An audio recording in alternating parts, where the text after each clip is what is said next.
Assalamualaikum warahmatullahi wabarakatuh. Selamat pagi putra-putri solihah. Bagaimana kabar kalian? Semoga selalu sehat ya dan selalu bahagia walaupun masih belajar dari rumah. Alhamdulillah kembali bertemu dengan Bu Nofri dalam materi tematik IPA ya. Nah, materi tematik IPA ini nanti ada tentang manfaat dan juga pelestarian hewan dan tumbuhan. Nah, dalam video yang Bu Novi sampaikan kali ini nanti akan terbagi menjadi dua bagian. Yang pertama yaitu manfaat hewan dan tumbuhan. Nah, nanti setelah selesai melihatnya, bagian kedua ada pelestarian hewan dan tumbuhan ya. Disaksikan sampai selesai ya. Memang durasinya lebih lama, tapi tetap disaksikan ya. Terima kasih. Tuhan menciptakan hewan dan tumbuhan untuk memenuhi kebutuhan hidup kita. Tumbuhan dan hewan sangat bermanfaat bagi kelangsungan hidup kita.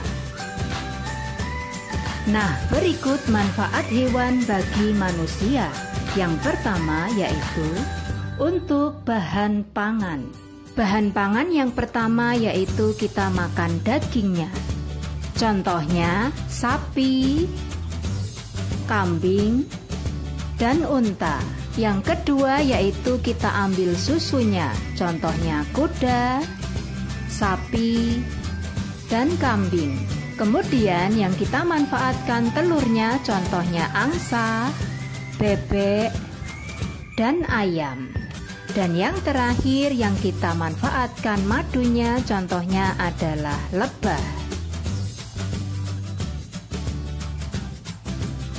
Manfaat hewan yang selanjutnya yaitu untuk bahan sandang atau pakaian.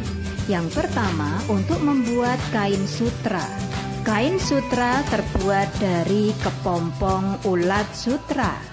Kepompong ulat sutra terbuat dari air liur dari ulat sutra. Kemudian manfaat berikutnya yaitu untuk membuat kain wol. Contohnya adalah rambut domba. Dan yang ketiga untuk membuat jaket kulit. Jaket kulit terbuat dari kulit sapi dan kulit kerbau. Manfaat hewan yang selanjutnya yaitu untuk bahan kerajinan. Yang pertama untuk membuat wayang kulit, yaitu dari kulit sapi dan kulit kerbau. Kemudian untuk membuat kok dari bulu angsa. Kemudian untuk membuat dompet atau tas dari kulit ular dan kulit buaya. Manfaat hewan yang selanjutnya yaitu untuk pupuk organik. Yang digunakan untuk pupuk organik yaitu kotoran dari beberapa hewan seperti sapi, kerbau, dan kambing atau domba. Kemudian hewan yang diambil atau dimanfaatkan tenaganya yaitu sapi untuk membajak sawah, kuda untuk menarik delman, unta untuk mengangkut barang, gajah untuk mengangkut barang. Manfaat hewan yang selanjutnya yaitu untuk menjaga rumah. Contohnya yaitu anjing. Yang selanjutnya sebagai hiburan, contohnya ikan dan kucing. Kemudian selain hewan, tumbuhan juga memiliki banyak manfaat untuk kita. Selain menghasilkan oksigen untuk bernafas semua makhluk hidup, tumbuhan juga sebagai bahan makanan. Tumbuhan yang menjadi bahan makanan yaitu semua tumbuhan yang bisa kita makan. Manfaat tumbuhan yang berikutnya sebagai bahan sandang atau pakaian. Contohnya yaitu tanaman kapas. Tanaman kapas ini biasanya untuk membuat kain katun. Kemudian manfaat selanjutnya yaitu untuk bahan bangunan. Contohnya yaitu jati, pohon kelapa, pohon mahoni, bambu, dan yang terakhir yaitu pohon meranti. Manfaat tanaman yang selanjutnya yaitu untuk obat. Yang pertama yaitu pucuk daun jambu biji untuk obat diare. Kemudian jahe untuk obat batuk dan menghangatkan badan. Kemudian yang terakhir yaitu pohon kina untuk obat malaria. Manfaat tumbuhan yang selanjutnya yaitu untuk membuat spiritus, alkohol, dan gula pasir yaitu tebu.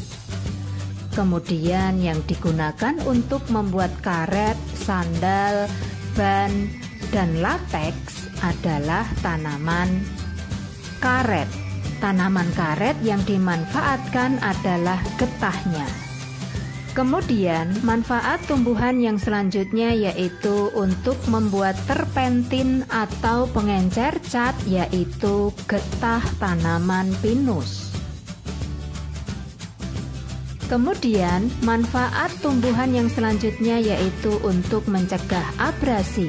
Abrasi adalah pengikisan yang disebabkan oleh gelombang laut. Nah, tanaman yang bisa mencegah abrasi ini adalah tanaman bakau. Kemudian untuk manfaat tumbuhan yang selanjutnya yaitu untuk pengusir nyamuk. Contohnya adalah lavender. Tumbuhan ternyata ada juga yang dimanfaatkan untuk pewarna makanan. Contohnya yaitu daun suji untuk warna hijau, kemudian kunyit untuk warna kuning, daun jati untuk warna merah, dan buah naga untuk warna merah seperti buah naga. Selain untuk pewarna makanan, tumbuhan juga bisa untuk pewangi makanan. Contohnya yaitu kayu manis, daun pandan, dan daun salam. Kemudian tumbuhan juga ada yang digunakan untuk peneduh atau perindang. Contohnya yaitu tanaman palem, beringin, dan ketapang. Manfaat tumbuhan yang selanjutnya yaitu untuk membuat kertas, yaitu pinus dan cemara. Kemudian tumbuhan yang digunakan untuk membuat minyak goreng yaitu kelapa sawit. Sedangkan yang untuk membuat minyak kayu putih yaitu pohon kayu putih. Pohon kayu putih ini batangnya berwarna putih dan yang biasanya dibuat minyak kayu putih adalah daunnya. Alhamdulillah kalian sudah menyaksikan manfaat dari hewan dan tumbuhan. Nah, ternyata banyak sekali ya manfaat dari hewan dan tumbuhan tersebut. Nah, untuk selanjutnya yang kita pelajari adalah pelestarian hewan dan tumbuhan. Nah, dikatakan pelestarian karena hewan dan tumbuhan tersebut sifatnya sudah langka. Oke, silahkan dilanjutkan. Indonesia memiliki sumber daya alam hayati yang sangat melimpah. Sekitar 30% dari jenis hewan dan tumbuhan yang ada di bumi berada di Indonesia. Seiring dengan perkembangan zaman, banyak jenis-jenis hewan dan tumbuhan baru ditemukan. Akan tetapi, juga ada ratusan bahkan ribuan jenis hewan dan tumbuhan yang terancam punah, bahkan mengalami kepunahan. Ancaman terhadap kepunahan hewan dan tumbuhan langka sangat memprihatinkan. Ada dua faktor yang menyebabkan makhluk hidup terancam punah, yaitu pertama faktor alam. Contoh faktor alam antara lain sulit beradaptasi dengan lingkungan, memiliki tingkat perkembangbiakan yang lambat, dan terjadi bencana alam. Yang kedua, faktor manusia. Banyak kegiatan manusia yang dapat menyebabkan kepunahan hewan dan tumbuhan. Contohnya, penebangan dan pembakaran hutan, perburuan liar, eksploitasi secara berlebihan, dan pembuangan sampah atau limbah ke alam. Berikut beberapa contoh hewan dan tumbuhan yang tergolong langka. Hewan langka. Hewan langka adalah berbagai jenis hewan yang keberadaannya sulit ditemui di alam bebas, jumlahnya terbatas, dan hanya hidup di suatu daerah tertentu. Hewan dapat dikatakan langka disebabkan oleh dua faktor, yaitu faktor alam dan faktor manusia. Berikut contoh hewan yang tergolong langka dan bahkan terancam punah. Burung cendrawasih. Burung cendrawasih hanya ditemukan di Papua. Bulu burung cendrawasih sangat indah sehingga dijuluki burung surga. Oleh karena itu, burung cendrawasih banyak diburu dan menjadi langka. Badak bercula satu. Badak bercula satu ini hidup di ujung kulon Banten. Sesuai dengan namanya, badak ini memiliki satu cula di atas hidungnya. Populasi badak bercula satu semakin menurun karena banyaknya perburuan liar. Biasanya, para pemburu mengambil cula badak untuk dijadikan bahan obat. Orang-utan. Orang-utan adalah spesies yang terancam punah karena jumlahnya di alam bebas semakin berkurang. Berkurangnya jumlah orang-utan disebabkan perburuan liar dan kerusakan habitat akibat pembukaan lahan hutan untuk pemukiman dan perkebunan. Komodo. Komodo adalah kadal terbesar di dunia sehingga sering disebut kadal raksasa. Komodo hanya hidup di Pulau Komodo, Nusa Tenggara Timur. Keberadaan komodo terancam punah. Menurunnya populasi komodo disebabkan karena perburuan liar, perubahan lingkungan, dan berkurangnya sumber makanan. Harimau Sumatera. Harimau Sumatera merupakan jenis harimau terakhir yang masih hidup di Indonesia. Harimau Sumatera terus diburu karena meningkatnya permintaan bagian tubuhnya. Kulit harimau banyak dimanfaatkan untuk berbagai keperluan seperti tas, sepatu, ataupun bahan pakaian. Harimau Sumatera akan punah jika terus diburu. Tumbuhan langka.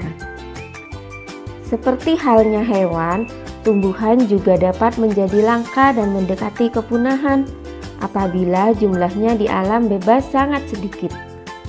Berikut contoh tumbuhan langka di Indonesia. Rafflesia arnoldi. Bunga Rafflesia arnoldi terdapat di hutan-hutan Sumatera dan sebagian Kalimantan. Bunga ini hidup parasit di tumbuhan menjalar. Kuncup bunga ini dapat dijadikan obat sehingga sering dijarah. Amorphophallus titanium. Amorphophallus titanium merupakan tumbuhan dengan bunga terbesar di dunia. Bunganya mengeluarkan bau seperti bangkai, sehingga dinamakan bunga bangkai. Bunga ini termasuk langka dan dilindungi pemerintah. Tempat hidupnya secara alami di Sumatera. Kantong semar. Tumbuhan kantong semar jarang ditemukan.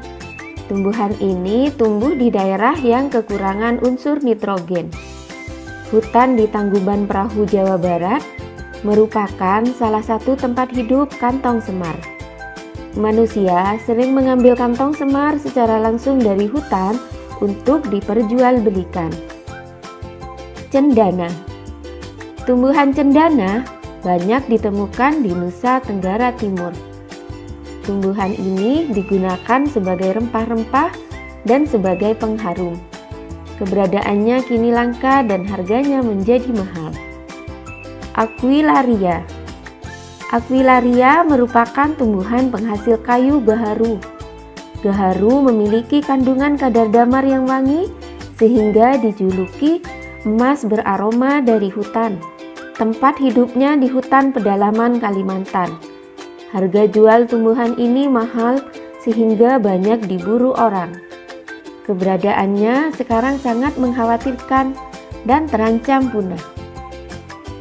Apa saja yang dapat kita lakukan sebagai upaya pelestarian hewan dan tumbuhan?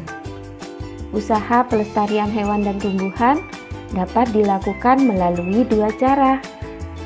Pertama, pelestarian in situ. Pelestarian in situ adalah pelestarian yang dilakukan pada tempat asli hewan atau tumbuhan tersebut berada. Contoh pelestarian in situ antara lain Suaka Marga Satwa, hutan lindung, dan taman nasional. Suaka Marga Satwa merupakan kawasan yang melindungi hewan. Hutan lindung merupakan kawasan yang bertujuan untuk melindungi tumbuhan. Adapun taman nasional merupakan kawasan yang melindungi hewan dan tumbuhan. Kedua, pelestarian ex situ. Pelestarian ex situ adalah pelestarian yang dilakukan di luar tempat tinggal aslinya. Hal itu dilakukan karena hewan dan tumbuhan kehilangan tempat tinggal aslinya. Selain itu, pelestarian ex situ dilakukan sebagai upaya rehabilitasi, penangkaran, dan pembiakan hewan maupun tumbuhan langka. Contoh pelestarian ex situ antara lain kebun botani, taman safari, kebun binatang, dan penangkaran. Demikianlah pelajaran kita tentang pelestarian hewan dan tumbuhan. Sampai jumpa di pembelajaran selanjutnya. Terima kasih. Wassalamualaikum warahmatullahi wabarakatuh.